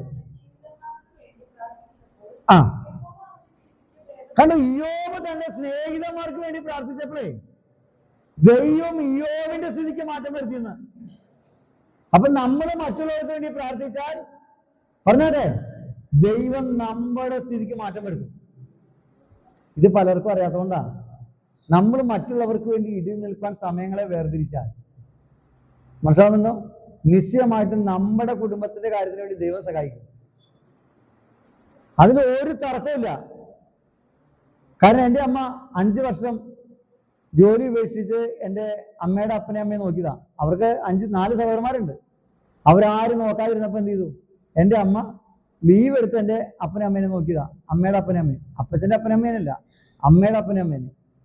എൻ്റെ അപ്പച്ചന് കുഴപ്പമില്ലായിരുന്നു, അപ്പച്ചനത് സമ്മതിച്ചായിരുന്നു. അതുകൊണ്ട് എന്താണെന്നറിയാമോ, ഇന്ന് അവരെ നോക്കാം, അവരുടെ മരണസമയത്ത് നോക്കാൻ 3 ആൺപിള്ളേരുണ്ടായിരുന്നു. മാറി മാറി എന്ത് ചെയ്തു? അവരെല്ലാവരും നോക്കി. എൻ്റെ ചേട്ടൻ ചേച്ചിയൊക്കെ പൊന്നുപോലെയാണ് എൻ്റെ അപ്പനമ്മയെ നോക്കി. ഒരു പിള്ളേരെ കൊണ്ട് കിടക്കുന്നത്, അതൊക്കെ നമുക്ക് പറയാതിരിക്കാൻ പറ്റില്ല. എൻ്റെ മൂത്ത ചേച്ചിയാണ് എൻ്റെ അപ്പച്ചനും അമ്മേനെ ഏറ്റവും കൂടുതൽ നോക്കിയത്. അത് നമുക്ക് പറയാതിരിക്കാൻ പറ്റില്ല. അത് അങ്ങനെയാണത്. അതൊരു കൃപയാണത്. എന്നെ കൊണ്ടൊന്നും കഴിയില്ല കേട്ടോ. നമുക്ക് വേറെ രീതിയിലെ കൃപ, അവർക്ക് അതിനുള്ളൊരു കൃപ ദൈവം കൊടുത്തേക്കുക. അത് അമ്മേനെ അപ്പനെ മാത്രമല്ല, അവരുടെ കയ്യിൽ ഏത് രോഗി എന്ന് പെട്ടാലും അവരങ്ങനെ നോക്കുകയുള്ളൂ. എത്രയോ പേർക്ക് വേണ്ടിയിട്ട് അവർ ഹോസ്പിറ്റലൊക്കെ നിന്നാണെന്ന് അറിയാം. അപ്പൊ ഞാൻ പറഞ്ഞു വരുന്നത്, നമ്മൾ എന്ത് ചെയ്തോ അതിന്റെ അനുഗ്രഹം എന്ത് ചെയ്യും? നമ്മുടെ തലമുറകൾക്ക് കിട്ടും, നമുക്കും കിട്ടും. അപ്പൊ നാട്ടുകാരൊക്കെ പറയുന്നതാണ്, നിങ്ങളുടെ അമ്മയും അപ്പനും കിട്ടിയില്ല, എന്താണ് അതൊരു ഭയങ്കര പുണ്യം ചെയ്തവരാണെന്ന് പറയും. കാരണം അമ്മയും അപ്പനും അത് ചെയ്തിട്ടാ. അമ്മ അത് ചെയ്തില്ലായിരുന്നെങ്കിൽ അമ്മയ്ക്ക് ചിലപ്പോൾ അത് കിട്ടില്ലായിരിക്കും. കാരണം വിതച്ചതിലേ കൊയ്യാൻ പറ്റുള്ളൂ. അപ്പൊ ഞാൻ പറഞ്ഞു വരുന്നത്, നമ്മൾ ദൈവത്തിന് പ്രാധാന്യം കൊടുക്കണം. ദൈവസ്നേഹത്തിന്റെ ആഴം നമ്മൾ വെളിപ്പെട്ട് വരണം. അതുകൊണ്ട് ഇന്ന് തൊട്ട് നമുക്ക് എന്ത് ചെയ്യാം? പ്രാർത്ഥിക്കാം, കർത്താവേ ദൈവസ്നേഹത്തിന്റെ ആഴം ഞങ്ങൾ വെളിപ്പെടുത്തുന്നു പറയണം. ആ മറിയ എന്നിട്ട് അവള് പറഞ്ഞ അടുത്ത കാര്യം എന്താ അറിയാമോ? അവിടെ ഒരു തോട്ടക്കാരനാണെന്ന് വിചാരിച്ചാൽ അവനോട് പറയുക, ആ എൻ്റെ ഗുരുവിനെ എവിടെയാണ്, യേശുവിനെ എവിടെ വെച്ചിരിക്കുന്നത് കാണിച്ചിരിക്കുക, ഞാൻ അവനെ എടുത്തിട്ട് നോക്കണം. യഹൂദന്മാര് എന്ന് പറഞ്ഞാൽ ഓൾറെഡി 6 അടി ആയിട്ടുള്ളവരാ. ഒരു ഒത്ത പുരുഷനായിരുന്നു യേശു ക്രിസ്തു. ഈ സ്ത്രീ പറയാണ്, ഞാൻ അവനെ ഒറ്റയ്ക്ക് കൊണ്ടുപോകലാന്ന് മറിയ. ഒന്ന് ആലോചിച്ച് നോക്കി. ഒന്നാമത് ഡെഡ് ബോഡി ആയി കഴിഞ്ഞാൽ നമുക്കറിയാം വെയിറ്റ് ഏറെ കൂടും. ജീവിച്ചിരിക്കുന്ന മനുഷ്യന്മാരെ പോലെ ഒന്ന് തളർന്നു കഴിഞ്ഞാലല്ല, എന്നെ പോലെ നമുക്ക് എടുക്കാൻ പോലും പറ്റില്ല. പണ്ടൊരു ഉപദേശി അവിടെ, അല്ലാത്തപ്പോൾ ഞാൻ അദ്ദേഹത്തെ പൊക്കും. പക്ഷെ അന്ന് എനിക്ക് 10-85 കിലോ ഉണ്ട്. അദ്ദേഹം തളർന്നു പോയി. വയനാട്ടിൽ വെച്ചാ. എൻ്റെ പൊന്ന് എന്ത് ചെയ്യും? അത് എവിടെ വെച്ചറിയുമോ? പാലത്തിന്റെ ഇപ്പുറത്ത് വെച്ച്. ഒരു ഒറ്റപ്പാലം, ഒരു തടിപ്പാലം. വീടാണ് ഈ പാലത്തിന്റെ അപ്പുറത്ത്. ഒരു 100 മീറ്റർ കൂടി, 100-150 മീറ്റർ അങ്ങോട്ട് ചെന്നാലാണ് വീട്. ഈ മനുഷ്യൻ വഴിയിൽ വെച്ചങ്ങ് തളർന്നുപോയി. എന്ത് ചെയ്യും? ഞാൻ ഒറ്റയ്ക്കുള്ളൂ, രാത്രിയാ. അയ്യോ, ഞാൻ ഒരു വിധത്തിൽ ആ മനുഷ്യനെ ഏറ്റി അവിടെ കൊണ്ടുപോയി ഒരു വിധത്തിൽ എന്താ പറയാ, അവരെ ഇറയത്ത് കൊണ്ടുപോയിട്ട് പയ്യെ അങ്ങോട്ട് കുത്തിച്ചാരി നിർത്തി. എന്താ ചെയ്യണേ? ആ പാലത്തേക്കൂടെ കടന്ന് ഞാൻ വിചാരിച്ചു ഞാനും ആളും താഴെ പോകുന്ന വിചാരിച്ചു. കാരണം നമുക്ക് താങ്ങാൻ പറ്റില്ല. എനിക്ക് അന്നാ മനസ്സിലായി, ഈ തളർന്നു പോയ മനുഷ്യനെ ഇരട്ടി വരുന്നുണ്ടാവും. അപ്പൊ ഇവള് പറയാണേ, എവിടെയെന്ന് കാണിച്ചു ഞാനും ഗുരുവിനെ എടുത്തു പോകും. അപ്പൊ എത്ര സ്നേഹത്തിന്റെ ആഴാന്ന് ചോദിച്ചു നോക്കി. അപ്പൊ അതുകൊണ്ട് നമ്മൾ എന്ത് ചെയ്യണം? ഈ ദൈവസ്നേഹത്തിന്റെ ആഴം എന്ത് ചെയ്യണം? നമ്മളിൽ നിന്ന് എന്ത് ചെയ്യണം? വെളിപ്പെട്ട് വരണം. എല്ലാവരും കണ്ണടച്ചാട്ടെ. എല്ലാവരും നമ്മെ തന്നെ ഏൽപ്പിച്ചു കൊടുത്താട്ടെ. നമുക്ക് എത്രത്തോളം ദൈവത്തിന്റെ സ്നേഹത്തിന്റെ ആഴമുണ്ട് നമ്മളൊന്ന് ചിന്തിക്കണം. ഈ ദൈവസ്നേഹം നമ്മുടെ അകത്തേക്ക് വന്നിട്ടുണ്ടോ? ഇതുണ്ടെങ്കിൽ മറ്റെന്തിനേക്കാൾ ഉപരിയായി നമ്മൾ കർത്താവിനെ ആഴമായിട്ട് സ്നേഹിക്കും. കർത്താവിന്റെ കാര്യത്തിന് വേണ്ടി നമ്മൾ എന്ത് ചെയ്യും? സമയങ്ങളെ ചെലവഴിക്കും. ഇനിയുള്ള ദിവസങ്ങളിൽ നമ്മൾ പ്രവർത്തനത്തിൽ പോകുന്നുണ്ട്. ആമേൻ. പ്രിയ സൗകര്യമൊക്കെ വന്നിട്ടുണ്ട്. നല്ല പാട്ട് പാടാൻ നല്ല കഴിവുണ്ട്. ദൈവം താലന്ത് കൊടുത്തിട്ടുണ്ട്. അപ്പം പ്രവർത്തനത്തിൽ പോകാൻ ഞങ്ങൾ ആഗ്രഹിക്കുന്നു. ആമേൻ. നമ്മൾ കഴിവതും എല്ലാവരും കടന്നു വരണം. നമ്മൾ നേരത്തെ പ്രവർത്തനത്തിൽ പോയത് കുറച്ച് നാളായിട്ട് നമ്മൾ എന്താണ് പോവാതിരിക്കുകയായിരുന്നു. ആമേൻ. അപ്പൊ ഇനി തൊട്ട് നമ്മൾ വീണ്ടും പ്രവർത്തനം തുടങ്ങുകയാണ്. നമ്മൾ കഴിയുന്ന എല്ലാവരും കടന്നു വരണം. നമ്മൾ കർത്താവിനെ ഉയർത്തും. ഈ കർത്താവിലേക്ക് അനേകരെ കൊണ്ടുവരുന്നതാണ് നമുക്ക് ദൈവത്തോടുള്ള സ്നേഹം എന്ന് പറയുന്നത്. നമുക്ക് കർത്താവിനോട് ആഴമായിട്ടുള്ള സ്നേഹം ഉണ്ടെങ്കിൽ എന്ത് ചെയ്യും? പറഞ്ഞാട്ടെ, നമ്മൾ ഈ കർത്താവിന് വേണ്ടി ഇനിയും അനേകരെ എന്ത് ചെയ്യും? നേടിക്കൊടുക്കും.